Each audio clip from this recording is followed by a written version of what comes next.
자, 질문 하나 드리고 말씀 시작하겠습니다. 사랑하는 성도 여러분, 여러분 하나님을 사랑하십니까? 하나님 좋아하십니까? 당연하죠. 그렇다면 이렇게 한번 여쭐게요. 하나님이 좋으십니까? 아니면 하나님의 능력이 좋으십니까? 여러분 이런 생각, 이런 가정을 한번 해보겠습니다. 여러분의 부모님께서 알고 봤더니 숨겨놓은 재산이 엄청나다고 가정을 해보도록 하겠습니다. 생각만 해도 기분 좋으시죠? 여러분 부모님께서 이제 어느 날 자식들을 다 모으셨습니다. 그리고 지금까지 숨겨왔던 이야기를 하시는 거예요. 사실 내가 엄청난 부자다.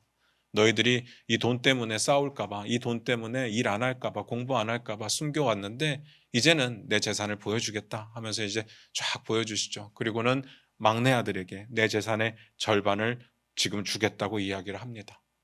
왜 하필이면 막내 아들이냐? 이런 건 중요하지 않습니다. 그냥 제가 막내라서 그래요. 이런 거 상상할 때라도, 가정할 때라도 막내에게 좀 더 많은 복이 있으면 좋잖아요. 그냥 저 기분 좋으려고 막내라고 한 겁니다. 큰 의미 없어요. 그리고 나머지 자식들에게는 나머지 재산에 대해서 뭔가 이야기할 줄 알았는데 더 이상 할 얘기가 없다는 거죠. 하여튼 그랬다고 가정을 해보겠습니다. 그럼 여러분은 어떠시겠습니까? 여러분이 막내 아들이 아니고요. 여러분이 막내 아들이 아니라면 어떠시겠냐는 질문입니다. 그래도 부모님을 여전히 사랑하고 공경하시겠습니까? 당연하죠. 당연히 그래야죠. 여러분들 왜 머뭇거리시는 거예요? 당연히 그래야죠. 당연히 아멘입니다. 그런데 이렇게 한번 생각을 해볼게요. 부모님께 서운한 마음이 없을까요? 또 정반대로 부모님께 이전과는 다르게 뭔가를 기대하는 마음이 없을까요? 예전과 달라져서 부모님께 기대하면서 내 삶의 태도가 좀 바뀌지는 않았을까요? 좀 더 잘해야 되지 않을까? 좀 더 부모님 눈에 들어야 되지 않을까? 그런 생각 하지 않습니까? 우리가 하나님을 사랑한다고 정말 많이 고백하죠. 그런데 사실 우리가 왜 하나님을 사랑하는지 스스로 한번 자문을 해보면요. 하나님 자체가 좋은 것도 있겠지만 사실은 하나님의 능력이 좋은 경우가 더 많을 겁니다. 이걸 어떻게 할 수 있느냐? 하나님과 나와의 관계에서 능력을 딱 빼고 한번 생각을 해보실래요? 그래도 하나님이 좋으신가요? 하나님이 내 인생에 아무것도 안 하실 겁니다. 아무 능력도 발휘하지 않으실 거예요. 여러분이 아무리 부르짖어도 기도 응답도 하지 않으실 거고 아무것도 안 하실 겁니다. 그래도 사랑하시겠습니까? 좀 어렵지 않습니까? 만약에 아니라면 우리에게는 또 다른 기대가 있겠다는 생각도 드는 겁니다. 물론 하나님의 능력에 대해 기대하는 것 자체가 나쁜 건 아니에요. 하나님은 하나님의 속성이 엄청 많으신데 그중에서 능력을 뺄 수가 없죠. 능력이 있는 게 당연하고 그게 하나님의 속성입니다. 그 기대를 하는 게 나쁘진 않아요. 그런데 제가 말씀드리는 건 그런 이야기가 아니라 능력만 기대하는 거, 능력만 바라보는 거, 그게 위험하다는 이야기를 드리는 겁니다. 오늘 본문 말씀 같이 보면서 그 이야기를 좀 나눠보도록 할게요. 마태복음 14장 22절입니다. 같이 읽겠습니다. 시작. 예수께서 즉시 제자들을 재촉하사 자기가 무리를 보내는 동안에 배를 타고 앞서 건너편으로 가게 하시고. 오늘 본문 말씀이 이렇게 시작했어요. 예수님께서 즉시 제자들을 재촉하셨다. 뉘앙스가 어떻게 느껴지십니까? 뭔가 좀 급한 게 느껴지시기는 하시나요? 즉시라고 했잖아요. 또 재촉한다고 했잖아요. 분명히 이 내용 가운데 둘 다 급한 게 충분히 느껴집니다. 그래서 이 단어 하나하나를 좀 고민을 해봤는데 특히나 이 재촉하다라는 단어를 한번 찾아봤습니다. 그냥 우리말로만 보면 재촉하는 건 말 그대로 재촉하는 거예요. 시간이 없으니까 재촉하는 거죠. 그래서 이렇게 재촉하셨다라고만 되어 있으면 예수님의 마음에 급한 게 있었구나라는 생각이 들죠. 그러면 뭐가 그리 급하셨을까라는 궁금증이 생깁니다. 그래서 이 재촉하다라는 말을 원어로 한번 찾아봤거든요. 그랬더니 전혀 다른 뜻이 있어요. 제가 여러분들에게 영어 성경을 한번 추천해 드렸던 적이 있었습니다. 기억나십니까? 뭐였습니까? NIV요. NIV를 추천해 드렸어요. 여러분들이 영어 성경으로 좀 성경을 보기를 원한다면 NIV를 보시기를 부탁을 드려요. 이 NIV는 우리가 이해하기 쉽게 기록되어 있습니다. 그리고 뿐만 아니라 건강한 해석이 담겨져 있어요. 그래서 제가 추천해 드렸어요. 오늘은 또 하나의 성경을 추천해 드릴 텐데 성경은요, 구약은 히브리어로 쓰여졌고 신약은 헬라어로 쓰여졌거든요. 헬라어라고 하는 언어에 가장 충실하게 가장 충실하게 번역된 성경을 찾으라면 NASB입니다. NASB. 이거를 한번 보시기를 부탁을 드려요. NIV하고는 좀 성격이 달라요. NIV는 쉽게 번역이 된 거예요. NASB는 헬라어에 충실하게 번역이 되었습니다. 저도 성경을 공부하고 설교를 준비할 때 항상 신약 본문이면 이 두 가지를 다 참조를 합니다. NASB에 보시면 재촉하다라는 단어가 compel이라는 단어로 번역이 되었습니다. 이 compel이라는 단어는 강요하다라는 뜻이에요. 더 정확하게 말씀드리면 강제로 뭔가를 하게 하다라는 뜻입니다. 더 심하게 말씀드리면 하기 싫어도 억지로 하게 만드는 것을 뜻하죠. 굉장히 강렬한 단어입니다. 그래서 NIV에서는 어떻게 번역을 했는가 하면 make라는 동사를 썼습니다. 오형식 동사를 썼어요. 그래서 그 의미를 표현했어요. 여러분 기억나십니까? 오형식 동사? 이제 고등학교 시절로, 이거 중학교로 가야 되나요? 한번 가서 상상을 해보시기 바랍니다. 오형식 동사는 어떻게 구별이 되느냐? make가 쓰여지면 make, 목적어, 동사 원형이 오죠. 이거를 보통 사역동사라고 불러요. 그래서 사역동사라는 말이 뭘까? 제가 고민을 하면서 저는 이렇게 외웠는데요. 주어가 목적어더러 사역을 시키는 겁니다. 일하도록 만드는 동사예요. 그렇게 표현을 했다고요. 그러면 재촉한다라는 단어는 사실은요. 급한 거하고는 거리가 좀 있습니다. 즉시라고 했기 때문에 앞에서 급한 건 맞아요. 근데 이 재촉하다라는 단어는 지금 그냥 단순히 급하기만 한 게 아니라 이 말 가운데는 예수님의 강력한 의지가 담겨져 있는 단어예요. 한마디로 억지로 등 떠밀어서 제자들을 그 자리에서 쫓아내셨다는 이야기입니다. 그렇다면 이제부터 예수님께서 왜 그러셨는지가 궁금해지는 거죠. 예수님께서 뭐가 그리 급하셨을까? 도대체 어떤 이유로 제자들을 이렇게 막 쫓아내셨을까? 궁금하셔야 됩니다. 주어진 본문을 이해하기 위해서 제일 중요한 게 뭡니까? 전문맥이죠. 지난주에 무슨 일이 있었는지 기억나세요? 제가 간단하게만 설명을 드릴게요. 예수님께서 배고프고 지쳐있는 사람들을 보리떡 5개와 물고기 2마리로 배부르게 먹였습니다. 한 사람도 모자름이 없이 배부르게 먹었어요. 그때 남자만 5,000명. 여자와 어린아이들을 합하면 10,000명, 20,000명, 우리는 가늠이 안 되죠. 그리고 남은 음식을 거두었더니 12광주리가 남죠. 엄청난 사건이었습니다. 그리고 제가 이 부분을 보면서 강조했던 내용이 있었어요. 마태는 이 사건을 통해서 뭘 보여주고 싶은 거냐라는 거였죠. 제자들의 상태, 제자들의 믿음, 제자들의 반응. 마태는 여기서만큼은 이런 내용들이 하나도 중요하지 않다고 했습니다. 마태의 관심은 뭡니까? 오직 예수 그리스도. 예수 그리스도 뭐예요? 예수님이 하나님이시다. 이게 중요한 거예요. 여기까지 기억나십니까? 자, 그러면 생각을 해보세요. 문제가 없어요. 지금 마태가 강조하고 싶은 것도 예수님은 하나님이시고 예수님이 보여주고 싶으신 것도 나는 하나님이신데 지금 오병이어로 남자만 5,000명을 먹였어요. 그러면 이 사실 하나만으로도 충분히 예수님 입장에서는 나는 하나님이야 선포가 된 거고 마태 입장에서는 예수님은 하나님이십니다가 증명이 된 겁니다. 그 어느 누구도 이런 일을 할 수 있는 사람이 역사상 없었어요. 구약에 보면요. 하나님께서 모세를 통해서 만나와 메추라기로 40년 동안 꾸준히 먹이신 사건이 있었고 신약에 와서는 빈들에서 예수님께서 오병이어로 남자만 5,000명을 먹이신 사건이 있었어요. 근데 이 두 사건이 엄청난 사건이기는 한데 규모적으로 좀 차이가 있죠. 예수님께 좀 작아요. 그런데 중요한 건요. 모세가 이 역사를 직접 행한 게 아니라 모세는 하나님의 역사 가운데 통로의 역할을 했을 뿐이에요. 이 빈들에서는요. 예수님께서 이 기적의 주체자가 되시는 겁니다. 뭔 차이가 있는지 아시겠습니까? 이걸로 예수님이 하나님이심을 충분히 보여줬습니다.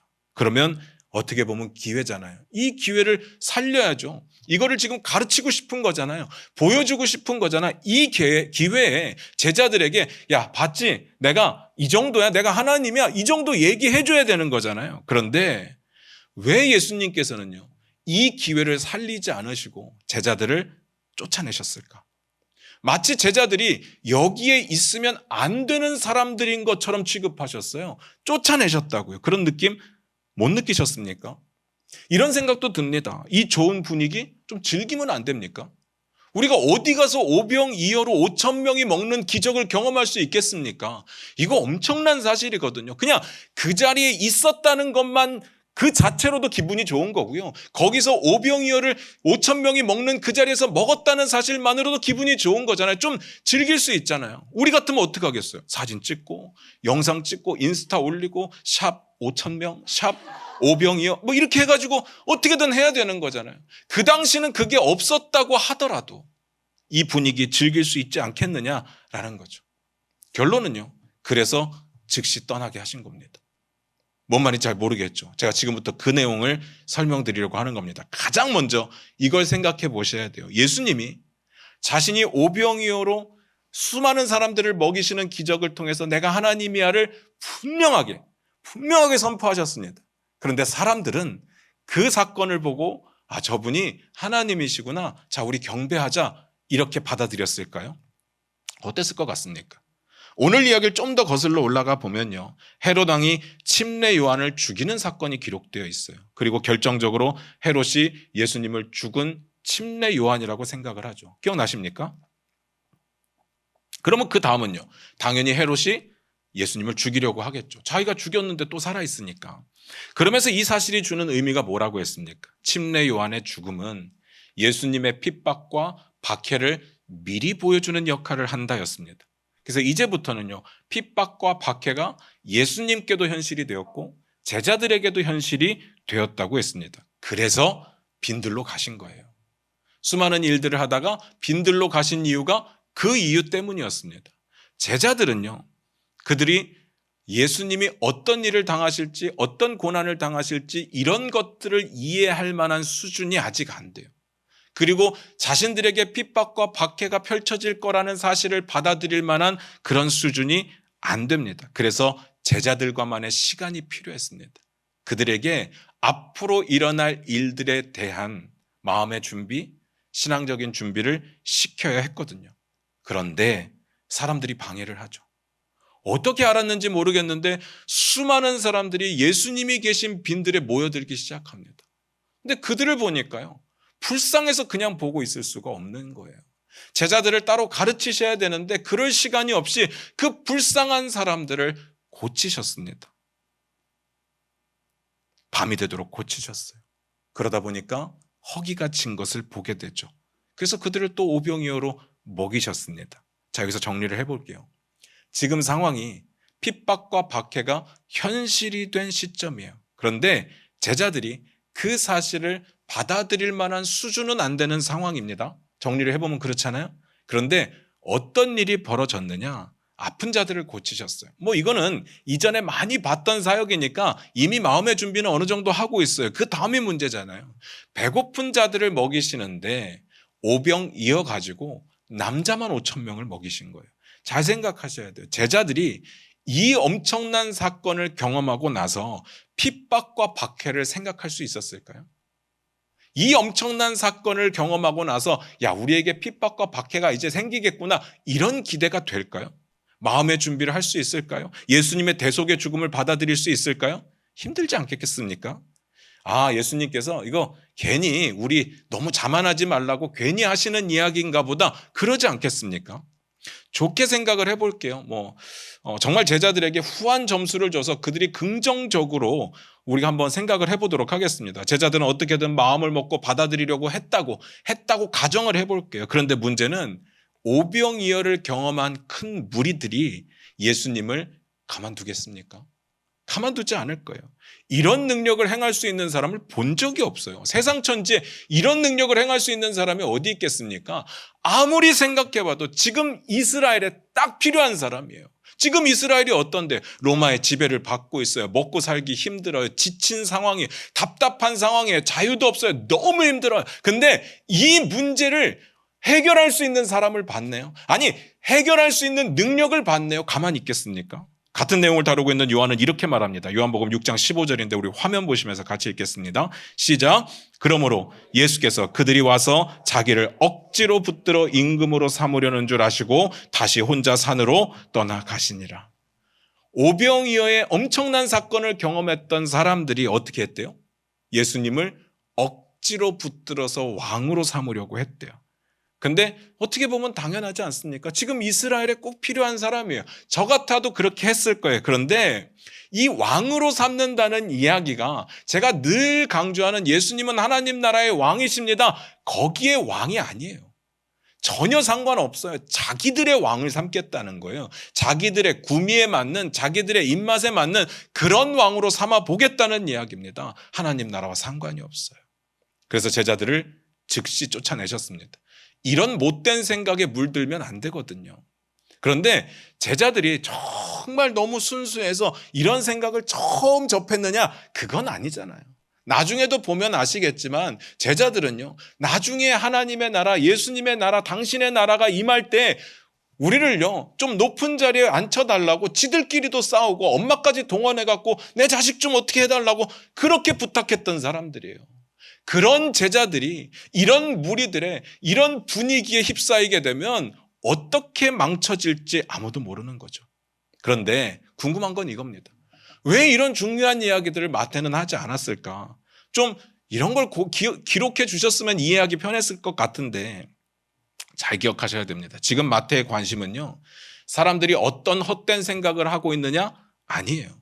제자들이 그 분위기를 보고 어떤 갈등을 하느냐? 아니에요. 중요한 건 이 모든 문제가 예수님의 통치 아래 컨트롤이 잘 되고 있다는 것을 보여주는 겁니다. 이건 뒤에 가서 설명을 드릴게요. 또 하나 주의해서 보고 싶은 단어가 있습니다. 22절 다시 볼까요? 22절입니다. 같이 읽겠습니다. 시작. 예수께서 즉시 제자들을 재촉하사 자기가 무리를 보내는 동안에 배를 타고 앞서 건너편으로 가게 하시고, 중간에 보면 이런 표현이 있습니다. 자기가 무리를 보내는 동안에. 예수님께서 오병이어를 경험한 사람들을 보내는 동안에 라는 이야기인데, 여기서 사용된 보내다라는 단어가 재밌어요. 이 보내다가 그냥 단순하게 보내는 게 아니에요. 이 의미를 원어로 찾아보니까 떼어낸다라는 뜻입니다. 제자들에게서 무리를 떼어내는 거고요. 자기에게서 무리를 떼어내는 겁니다. 그래서 이 단어가 언제 사용되는가 봤거든요. 그랬더니 성경에 이혼을 말할 때 그때 사용이 돼요. 마태복음 5장 31절인데 우리 화면 보시면서 같이 읽을게요. 같이 읽겠습니다. 시작. 또 일렀을 때 누구든지 아내를 버리려거든 이혼 증서를 줄 것이라 하였으나, 어떤 단어일까요? 버리려거든. 그러니까 이 무리를 보낸다는 말은 그냥 잔치 끝나고 나서 기분 좋게 인사하면서 빠이빠이 하고 야 다음에 또 보자, 너희 잘 들어가라, 이런 내용이 아니에요. 예수님께서 그 무리를 떼어내신 거예요. 강제로 해산시키셨습니다. 근데 잘 생각하셔야 돼요. 여기서 잘 생각하셔야 됩니다. 지금 사람들이 붙잡아서 왕으로 삼고자 하는 사람은요, 제자가 아닙니다. 예수님이에요. 그런데 제자들을 먼저 보내시고 그 무리들을 예수님이 맡으신 거예요. 제자들을 보호하시려고. 이상하지 않습니까? 수만 명의 사람들은요, 지금 제자들에게 관심이 없어요. 예수님을 붙잡으려고 한다고요. 그런데 예수님은 제자들을 보내시고 자기가 그 무리들을 맡으셨어요. 이상합니다. 마태가 이 상황을 통해서 보여주고자 하는 게 분명한 것 같습니다. 예수님께서는 이 모든 상황을 컨트롤하고 계신다는 거죠. 잘 생각하셔야 돼요. 지금 당황해가지고 제자들부터 야 니네 빨리 가, 그리고 자기는 무서워가지고 산으로 도망가서 기도하고, 그런 이야기가 아니에요. 무리를 오병이어로 먹이신 것도 예수님 자신이셨고, 그 무리를 해산시키신 것도 예수님이셨고, 그리고 제자들이 헛된 생각을 갖지 않도록 막으신 것도 예수님이시죠. 지금의 모든 상황은요, 예수님의 통치 아래, 컨트롤 아래 있다는 이야기입니다. 저는 포인트가 여기 있다고 봐요. 그러니까 굳이 설명할 필요가 없어요.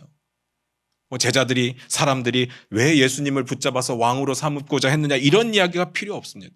이미 통제 아래에 있거든요. 그래서 오늘 본문 역시도 이전과 똑같아. 전적으로 관심은 예수 그리스도, 예수님은 하나님이십니다. 여기에 있습니다. 그 관점을 이어나가게 될 겁니다. 그 다음 구절 봅니다. 마태복음 14장 23절입니다. 같이 읽겠습니다. 시작. 무리를 보내신 후에 기도하러 따로 산에 올라가시니라 저물매 거기 혼자 계시더니. 22절에서 예수님께서 제자들을 앞서 보냈어요. 앞서 보냈다는 이야기는 자기는 남고 그들을 먼저 보냈다는 뜻이에요. 예수님께서 무리를 막으셨어요. 이게 가능할까 했지만 어쨌든 막으셨어요. 강제로 해산시켰습니다. 그러면 해결이 된 거잖아요. 그런데요, 제자들을 바로 따라가지 않으시고 예수님께서는 남으셨어요. 그리고 산에 올라가서 기도하셨습니다. 예수님께서 기도하시는 분인 거 알죠? 그거 모르는 분이 어디 있겠습니까? 그런데 기도할 수 있는데 왜 하필이면 지금이죠? 제 말을 오해하시면 안 돼요. 제 말은 예수님께서 지금의 이 상황에 기도하신 게 잘못됐다는 이야기를 드리는 게 아니에요. 오해하시면 안 돼요. 예수님 항상 기도하시는 분이에요. 누가복음에 따르면 습관을 따라 기도하셨다고 되어 있어요. 이건 습관적으로 기도한다는 이야기가 아니라 항상 기도한다는 뜻이에요. 틈만 나면 기도하신다는 이야기예요. 그렇다면 예수님이 기도하시는 건 특별한 일이 아니에요. 예수님은 항상 기도하신다니까요. 그런데 이 상황에 기도하신 것을 마태가 굳이 왜 기록하고 있느냐? 만약에 이것이 그렇게 특별한 사건이었다면 아마 이런 걸 거예요. 제자들에게 기도하는 법을 가르치셨다던가 아니면 특별히 이 상황에 예수님께서 기도하신 내용이 큰 의미가 있었다던가. 그런데 아무것도 아니에요. 그냥 기도하러 가셨다. 그게 끝입니다. 근데 마태는요, 항상 기도하시는 분이 항상 기도하시는 중에 하던 기도하셨다는 이야기를 왜 하는 걸까? 이상하지 않습니까? 그래서 저는요, 이 부분을 좀 단순하게 보셨으면 좋겠어요. 이 구절의 역할이 뭐냐? 예수님이 기도하신 것을 기록한 것은 맞지만 지금 이 상황에서 이 상황에도 기도해야 됩니다. 이렇게 말하는 것이 아니라 예수님이 지금 어디에 계시느냐라는 지리적인 위치를 보여주고자 하는 겁니다. 오늘 내용이 어떤 내용인지 아시죠? 좀 이따가 예수님 물이 걸으실 거예요. 그리고 제자들을 물 위에서 만나실 겁니다. 이 사건에서 가장 중요한 전제가 뭔지 아시겠습니까? 예수님이 제자들과 함께 있지 않았다라는 사실입니다. 이게 제일 중요해요. 그 다음 구절 보면서 말씀을 더 드릴게요. 마태복음 14장 24절 25절입니다. 같이 읽겠습니다. 시작. 배가 이미 육지에서 술이나 떠나서 바람이 거스름으로 물결로 말미암아 고난을 당하더라. 밤사경에 예수께서 바다 위로 걸어서 제자들에게 오시니. 배는 육지에서 수리를 떠나갔어요. 수리면 이게 엄청난 거리잖아요. 몇 킬로미터인지는 정확하게 잘 모르겠는데 하여간 먼 바닷 가운데 있었어요. 그런데 여기서 중요한 포인트는 예수님은 산으로 가셨고 제자들은 바다로 갔다는 이야기입니다. 문제는 바람이 너무 강하게 부니까 제자들이 앞으로 나아가지를 못하고 바다 위에서 고통받고 있었던 거죠. 밤 사경은요, 새벽 3시부터 6시까지를 이야기하니까 엄청난 고난 가운데 있었을 거예요. 저녁에 밥 먹고 헤어졌는데 아직도 거기서 노젓고 있는 거죠. 무슨 말인지 아시겠죠? 그때 예수님께서 제자들 앞에 나타나십니다. 자, 마태가 소개하고자 했던 포인트는 이거예요. 제자들 앞에 나타나셨는데 걸어서 오셨다는 거예요. 왜냐하면 예수님은 산 위에 계셨으니까. 이 상황에서 마태는요, 어떤 인간적인 가능성, 여러분들의 마음 가운데 생길 어떤 의심도 다 허락하지 않습니다. 한 개도 허락할 수가 없어요. 다른 배를 타고 오신 거 아니에요. 만약에 예수님께서 자신의 능력을 배제하고 다른 배를 타고 왔다면 제자들을 쫓아가지 못하죠. 제자들만 힘든 게 아니잖아요. 다른 배도 당연히 똑같이 힘들었을 거잖아요. 말이 안 돼요. 아니면 제자들이 타고 있는 배에 같이 타고 있다가 제자들은 열심히 노젓고 있는데 바위가 하나 딱 보이니까 거기에 얼른 올라가서 제자들에게 손 벌리고 이렇게 서 있었던 것도 아니에요. 이런 가능성 자체를 허락하지 않는 겁니다. 예수님은요, 산 위에 계셨다니까요. 예수님께서 물 위를 걸어오지 않고는 바다 위에서 제자들을 만날 수가 없어요. 그 이야기를 하시는 거예요. 그런데 어떻게 이게 가능하냐? 어떻게 물 위를 걷냐? 이건요, 시편 77편 19절을 보시면 답이 나올 겁니다. 우리 화면 보시면서 같이 읽을게요. 같이 읽겠습니다. 시작. 주의 길이 바다에 있었고 주의 고든 길이 큰 물에 있었으나 주의 발자취를 알 수 없었나이다. 하나님은요, 물 위에 길을 내시는 분이에요. 하나님만이 물 위를 운행하실 수 있는 분이에요. 예수님이 물 위를 걸어오셨다는 사실은요, 예수님이 하나님이시란 이야기입니다. 그것밖에는 가능성이 없어요. 그 다음 구절 볼까요? 마태복음 14장 26절부터 27절입니다. 같이 읽겠습니다. 시작. 제자들이 그가 바다 위로 걸어오심을 보고 놀라 유령이라 하며 무서워하여 소리 지르거늘 예수께서 즉시 이르시되 안심하라 나니 두려워하지 말라. 예수님의 의도는 분명하죠. 예수님은 하나님이십니다. 이거 보여주실 거예요. 그런데 제자들은 역시 각시 자기들 나름대로 반응을 합니다. 두 가지 반응이 있어요. 제자들 집단의 반응이 있어요. 어떤 반응입니까? 두려움이요. 두려움. 왜 두려웠어요? 마태는요, 그들이 예수님께서 물 위를 걸어오시는 것을 보고 뭐라고 생각했다고요? 유령이라고 생각을 했대요. 이 내용은 신학적으로 고민해 볼 만한 가치가 1도 없습니다. 이건 우리식으로 표현하면 그냥 전설의 고향이에요. 그들의 삶 가운데 그냥 그렇게 들어왔던 겁니다. 어려서부터 그런 이야기를 들으니까 예수님이 물 위를 걸어오실 거라고는 상상도 한 적이 없기 때문에 어려서부터 들었던 그 이야기가 생각이 난 거예요. 아, 유령이구나. 그들은요, 죽은 영혼들이 바다에 머문다고 생각을 했어요. 그러니까 그렇게 생각할 수밖에 없는 거죠. 제자들이 아직 멀었죠. 아직 덜 성숙했죠. 그런데 마태는 그런 건 관심 없습니다. 마태의 포인트가 뭐예요? 예수님이 누구시냐? 예수님은 하나님이시라는 거. 이거 보여주는 거예요. 그런데 어떻게 보여주냐가 중요합니다. 이 부분 중요해요. 물 위를 걸어서 오시는 것만으로도 예수님은 하나님이실 수밖에 없어요. 문제는 제자들이 믿지 않는다는 거죠.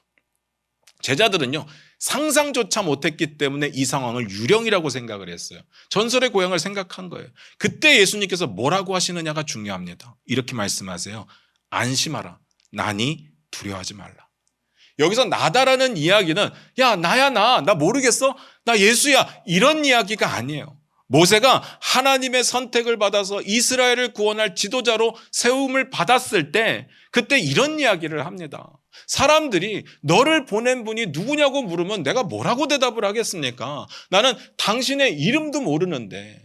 하나님은요, 이름이 있을 수가 없는 분이시죠. 이름은 누가 짓는 거예요? 부모가 짓는 거예요. 근데 하나님은요, 스스로 있는 분이시기 때문에 이름을 지음 받은 적이 없어요. 그렇게 할 수 있는 능력을 가진 사람이 없어요. 그래서 하나님께서 뭐라고 말씀하시느냐? 나는 스스로 있는 자다. 이게 내 이름이다. 이 문장에 그 자음만 따서 말한 게 여호와예요. 나는 스스로 있는 자다. 이 부분을 헬라어로 이야기하면 에고 에이미, 영어로는 I am, 우리말로는 나니. 이게 왜 중요한가 하면요. 예전에도 한번 설교를 드렸었는데 이 나니라는 표현이 뭐냐면요. 오직 하나님을 위해서만 따로 떼어둔 표현이에요. 이 표현은 절대로 인간에게 쓰지 않는 성경에서 아주 독특한 표현입니다. 그러니까 예수님께서 제자들이 고통받고 있을 때 그 제자들에게 나니라고 이야기하는 건 내가 하나님이니까 걱정하지 마라는 이야기입니다. 이 말을 들었던 제자들은 그 중압감 앞에 무릎을 꿇었어야 했습니다. 그런데 또 하나의 반응이 소개돼요. 마태복음 14장 28절부터 32절입니다. 같이 읽겠습니다. 베드로가 대답하여 이르되 주여 만일 주님이시거든 나를 명하사 물 위로 오라 하소서 하니 오라 하시니 베드로가 배에서 내려 물 위로 걸어서 예수께로 가되 바람을 보고 무서워 빠져가는지라 소리질러 이르되 주여 나를 구원하소서 하니 예수께서 즉시 손을 내밀어 그를 붙잡으시며 이르시되 믿음이 작은 자여 왜 의심하였느냐 하시고 배에 함께 오름에 바람이 그치는지라. 베드로가 어떤 생각으로 물 위를 걷고 싶다고 말했는지 모르겠어요. 그런 의도, 그런 생각 하나도 소개되지 않았습니다. 다시 말해서 마태의 관점에서 이런 것들은 중요하지 않아요. 철저하게 그런 내용들을 배제하고 있죠. 또 베드로가 12제자 중에서 가장 믿음이 좋아서 지금 물 위를 걸을 수 있었던 것도 아닙니다. 이 상황에서 잠깐이라도 베드로가 물 위를 걸을 수 있었던 이유가 뭐냐? 예수님이 하나님이시기 때문에. 이거 말하는 거예요. 마태의 포인트는 흔들린 적이 없어요. 한결같습니다. 이걸 놓치시면 안 돼요. 제자들의 믿음이 아니라 베드로가 믿음을 가졌다가 실패했다는 그 사실이 아니라 이 모든 걸 가능하게 하실 수 있는 분은 예수님 한 분밖에 없다는 거. 그 이야기하고 싶은 거예요. 그래서 결론이 어떻게 납니까? 마태복음 14장 33절입니다. 같이 읽겠습니다. 시작. 배에 있는 사람들이 예수께 절하며 이르되 진실로 하나님의 아들이로소이다 하더라. 이겁니다. 이거 고백하는 거예요. 이 고백 전하고 싶은 거예요. 예수님은 하나님의 아들이십니다. 예수님은 하나님이십니다. 이 이야기하는 것을 마태는 관점으로 삼은 겁니다. 이거면 끝이죠. 마태의 모든 초점이 여기를 향하고 있었습니다. 저도 동일한 결론을 여러분에게 드리고 싶습니다. 마태와 같은 관점에서 말씀드릴 거예요. 아마 이 본문으로는 베드로의 이야기를 여러분들은 집중적으로 보셨을 것 같아요. 도대체 물에 왜 빠졌느냐? 바람을 봤기 때문이다. 우리도 바람을 보면 안 된다. 예수님 쳐다봐야 된다. 상황 보면 안 된다. 환경 보면 안 된다. 이런 이야기 엄청 많이 들으셨을 거예요. 저도 이렇게 설교한 적들이 있었습니다. 좋은 적용이에요. 그런데 마태의 포인트는 아니에요. 마태는요, 베드로가 어떻게 하다가 무리를 걸을 수 있었고 또 어떻게 하다가 실패해서 물에서 빠졌는지 관심 없어요. 그 실수와 실패를 어떻게 보완하면 우리는 빠지지 않고 물을 오래 걸을 수 있을까? 이런 거 전혀 관심이 아니에요. 제자들이 예수를 보고 어떻게 유령이라고 생각할 수 있지? 뭘 가르쳐야 되는 거지? 도대체 어떤 부분을 더 기억하면 예수님을 올바로 알아차릴 수 있을까? 관심이 아니에요. 사람들은 어떻게 예수님을 자기네 나라 왕으로 삼으려고 했을까? 도대체 그들은 어떤 유혹에 빠진 걸까? 우리는 어떤 유혹으로부터 조심해야 되느냐? 이런 것들이 포인트가 아니라는 이야기입니다. 마태의 관심은 하나예요.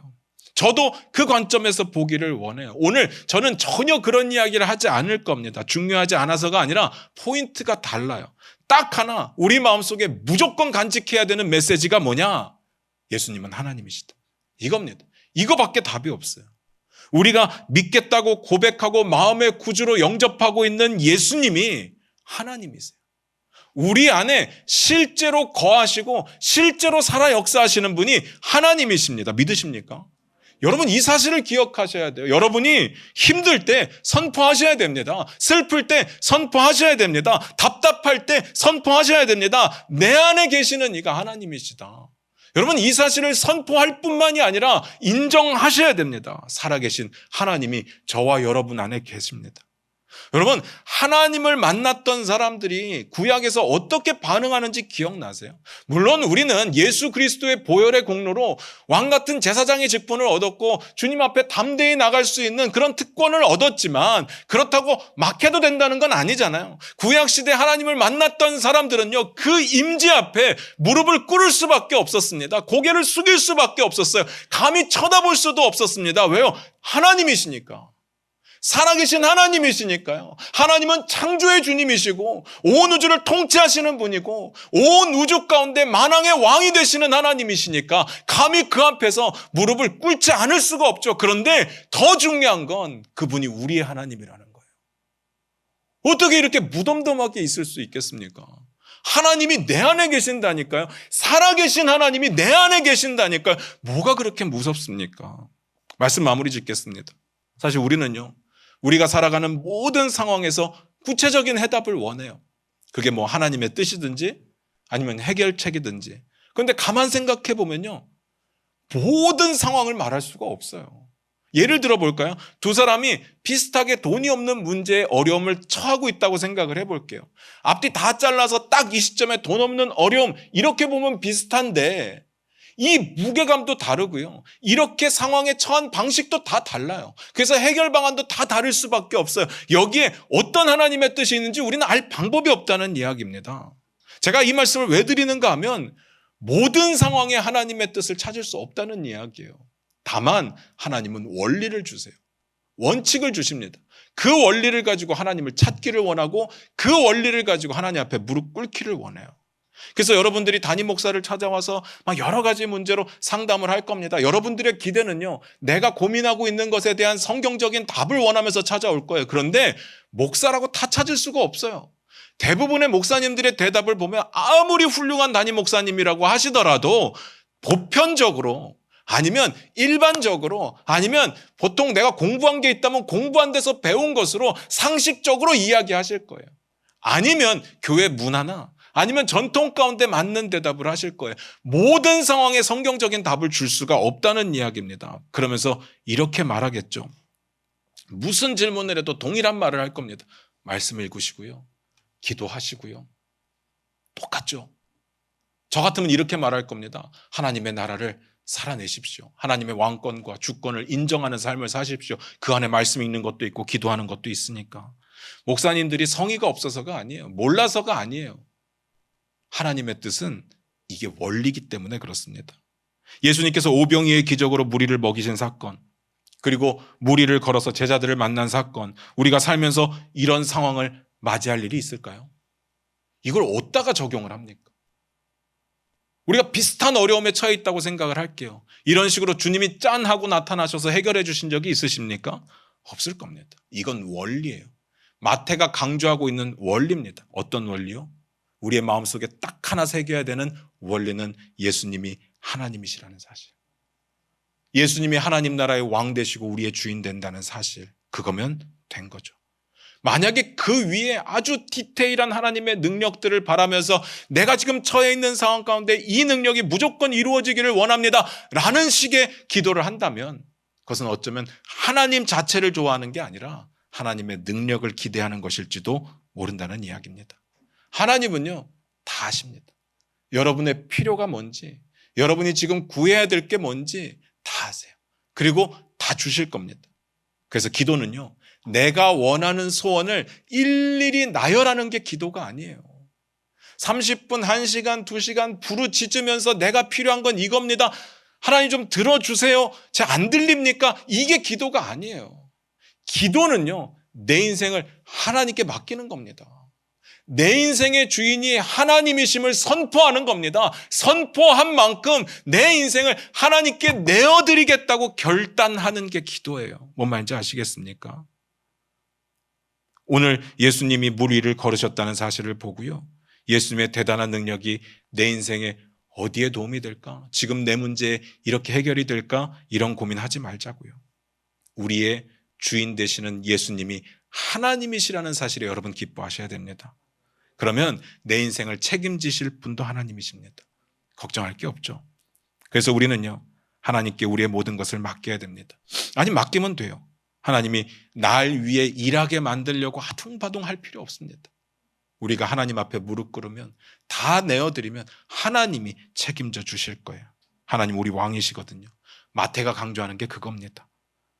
잘 생각하셔야 돼요. 마태가 처한 상황이 우리보다 좀 편해서 그런 걸까요? 아유 우리의 고난을 모르죠. 뭐 수천 년 전에 살던 사람이 지금 이 복잡한 세상의 어려움을 어떻게 알겠습니까? 그겁니까?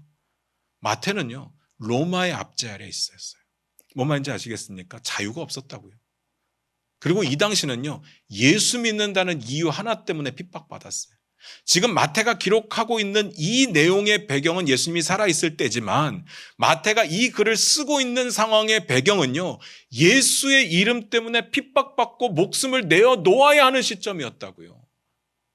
그리고 배고프고 가난하고 지치고 힘들고 우리보다 낫지 않았습니다.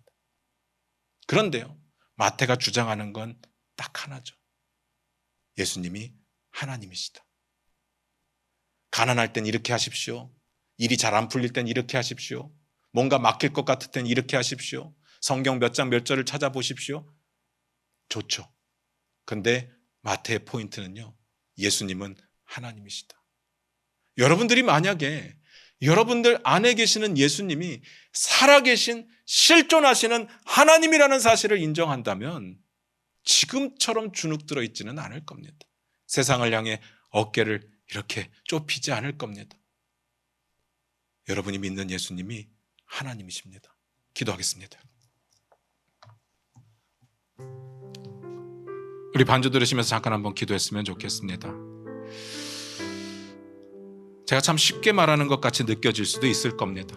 아, 목사님은 목회를 하시니까 아무런 문제 없이 살아서 우리 평신도들이 세상 가운데 어떤 고통을 당하는지 모르실 겁니다 하실 수도 있죠.